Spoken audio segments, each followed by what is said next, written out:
Hello guys, તો આજ અમે જઈ રહ્યા છીએ રાજસ્થાન મંડારથી આગળ 20 કિલોમીટર મેથીપુરા ગામ, અને ત્યાં કરવાના છે ચંદનગીરી બાપુના દિવ્ય દર્શન. તો વ્લોગમાં જોડાયેલા રહેજો, ખૂબ મજા આવવાની છે. રાજસ્થાનના અલગ અલગ દ્રશ્યો અને તમને બતાવવાના છે ત્યાંના મસ્ત સુંદર આબુરાજ પર્વતમાળાના સુંદર નજારા. એટલે તમે વ્લોગમાં જોડાયેલા રહેજો, બૂમ પડાવવાની છે, મજા કરવાની છે વ્લોગ.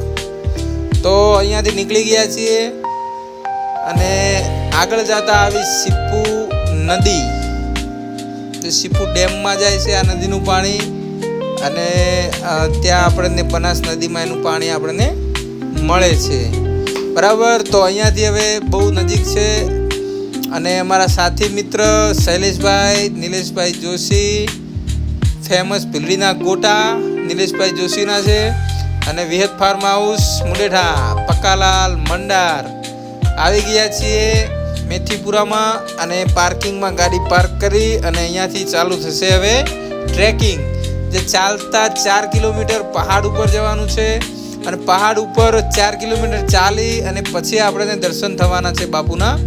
એટલે 4 કિલોમીટર ઉપર જઈ અને પછી આપણે બાપુના દિવ્ય દર્શન કરીશું. અને અહીંયાથી ટ્રેકિંગ ચાલુ કરી દીધું છે. બહુ જોરદાર જગ્યા છે. તમે પણ અહીંયા આવવા માગતા હોય તો હું આનું એડ્રેસ પૂરું મેન્શન કરીશ, તો આવજો અને બાપુના દર્શન કરજો અને આનંદ લેજો જગ્યાનો. બહુ જોરદાર જગ્યા છે.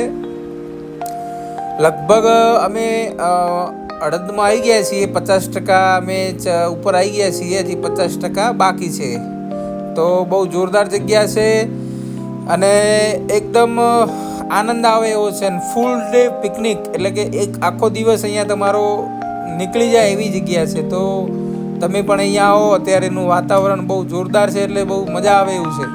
આવી ગઈ બાપુનો આશ્રમ અને અહીંયા બાપુ બિરાજમાન છે. તો આપણે હવે બહુ નજીક આવી ગયા છીએ.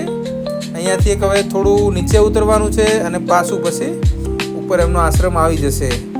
અને અહીંયાથી જો પબ્લિક બહુ જાય છે, તો તમે પણ આવો અને વન ડે પિકનિક માટે બેસ્ટ જગ્યા છે હારી. અને બાપુના આશીર્વાદ લો, ધન્યતા અનુભવો, બરાબર.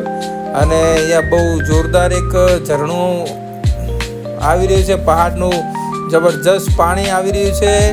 તો દેખો મિત્રો, બહુ સુંદર નજારો જે આપણે કહી શકીએ, કારણ કે આ 4 કિલોમીટર ઉપર પહાડ ઉપર ચડીએ ત્યારે આ નજારો છે, નીચે નથી, એટલે અદ્ભુત જ કહેવાય. એટલે તમે પણ મિત્રો અહીંયા આવવું હોય તો હું લોકેશન નીચે મેન્શન કરી દઈશ. તમે પણ અહીંયા આવો અને આ જગ્યાનો આનંદ લો અને બાપુના આશીર્વાદ લો. અહીંયા એક શિવનું પણ મંદિર છે, એટલે શિવના પણ દર્શન કરજો અને ધન્યતા અનુભવજો, બરાબર. અને અહીંયા અત્યારે લગભગ સદાવ્રત ચાલુ છે. અહીંયા જમવાનું તમને અહીંયા મળી રહેશે, પ્રસાદી રૂપે જમણવાર ચાલુ હોય છે, તો એ પણ તમે પ્રસાદી લઈ શકો છો.